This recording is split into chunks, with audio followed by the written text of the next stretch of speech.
Kasayan, may share lang ako sa inyo na simpleng paraan para maingatan natin ang ating motor. Gamit ang pag nagkabit tayo ng busina. Ito siya kasayan, no? Kailangan lang nating gumamit ng ng gantong mga switch katulad nitong hazard switch na to, ano. Yan. Tapos kailangan nating magkabit ng ng pwedeng kahit anong busina, pwedeng single o gantong mga dual horn. Ito siya. Importante lang kailangan natin ang relay.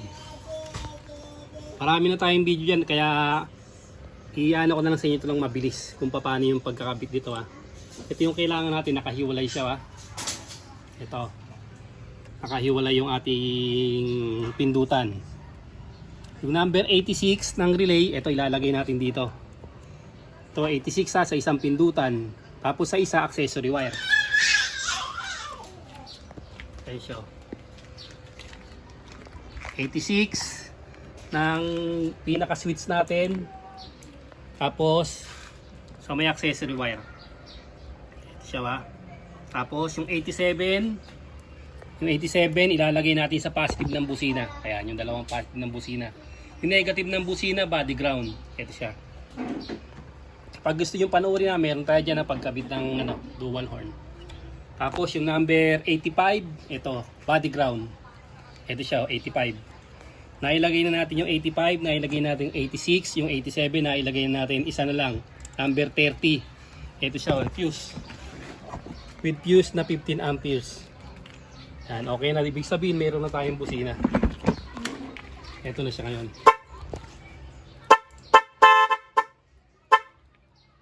Yan yung busina natin.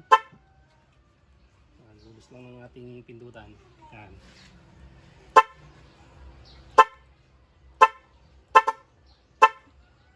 Kasayan na, ito yung pinakapindutan na kahit anong switch na ganito, kung pwede naman siya.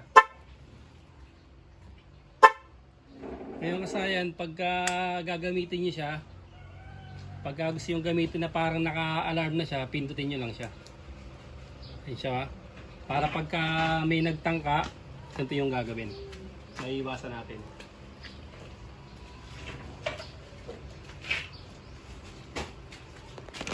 Walang tayo ng wire. Wala, meron nga yata ito.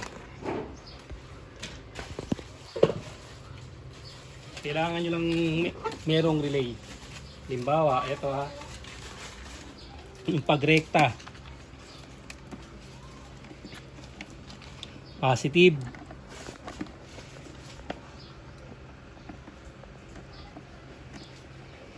Live wire positive, tsaka accessory wire.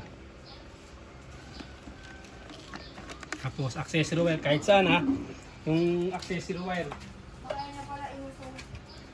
kahit sa brake light switch o flasher relay. Halimbawa sa brake light switch siya, brake light switch natin, tapos dito sa natin sa starter relay, yan siya. Tapos dito sa natin, flasher relay. Kahit anong kahit ano accessory wire, bubukas 'yan. O ibig sabihin kasayan, meron tayong protection para maiwasan natin yung tulad nito. Dito, testingan natin 'to. Disclaimer 'to hindi tayo nagtuturo dito ng mga mangunguha ng motor kasi alam na nila yon. Tinuturo natin dito yung protection sa ating motor. Kaya siya, tutok mo din sa kabila. Siya kasi naka-off. Yan yung open niya, ito yung off. Kahit saan kunin, tandaan nyo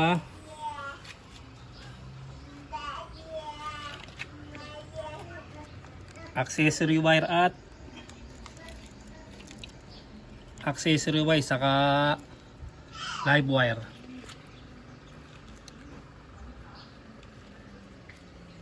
Solid red. Pansinin nyo kasi kung anong mangyayari sa kanya. Pag umilaw na siya kahit nakapatay yung susi. Yan. Umilaw na siya kahit nakapatay yung susi. Hindi na kailangan ng susi. Okay na. Gateway vehicle lang inyong motor. Kaya kailangan nyo ng protection. Yan siya kasi Kailangan nyo ng proteksyon sa inyong mga motor. Sa likod ng pinto. Ito siya ngayon. Kailangan ipindutin nyo lang siya kasi hindi naman ano yan eh. Hindi naman nila alam yan. Ang alam nila hazard lang yan eh. O kahit yung maliliit na ano. Pag yan ang ginagamitin yung pang ano, pang busina.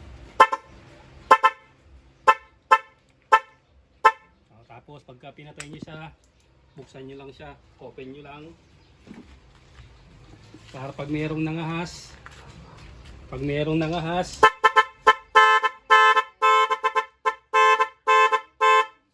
ibig sabihin sayang kahit sang ano yun ha, kahit sang accessory wire siya ilalagay.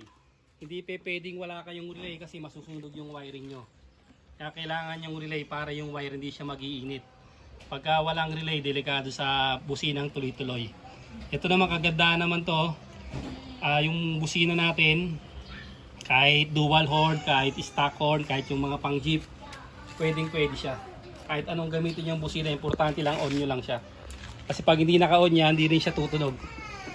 Yan na, pag hindi siya naka-on, yan, bukas na yung motor natin, paandar na siya. Wala nang tutulog sa kanya. Getaway vehicle na yung ating ano, yung ating sasakyan.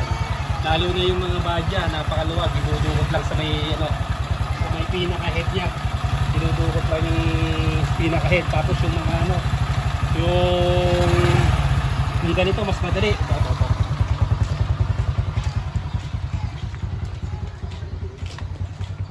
Yung mga Wave CX.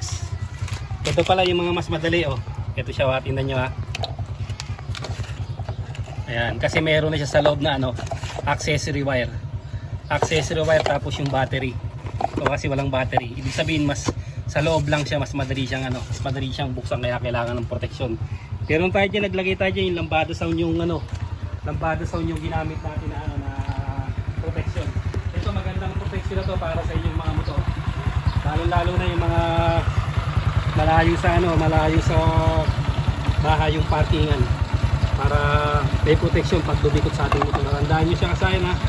Pagka pinagdikit yung ano natin, nakarekta na yan. Accessory wire at live wire. Matik na tutulog na yan. Ngayon, pagka pinabayaan niya, magtutuloy-tuloy lang siya.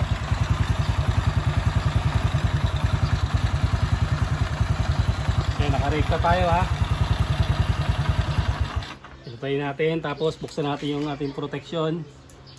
Yan. Tapos may magtatangka. Tatangka siya. Pero dapat pala kasayan, healthy yung ating battery ha. Healthy yung battery natin kasi kung hindi malolobat lang din siya. Tsaka kung hindi siya healthy, mahina yung magiging tunog ng ano. Tunog ng ating busina. Baka hindi hindi rin natin marinig yung gagawa ng kalokohan. Yan siya kasayan, pag hindi, tatakbo na lang siya. Pag tumakbo siya, ganyan mangyayari sa kanya.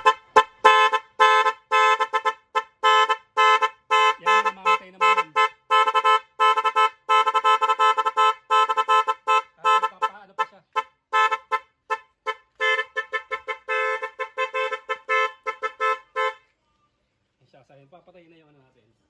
Namatay na yung atin. O ganoon lang kasi yung paglalagay ng protection sa ating ano ha. Gamit lang kayo nitong ano.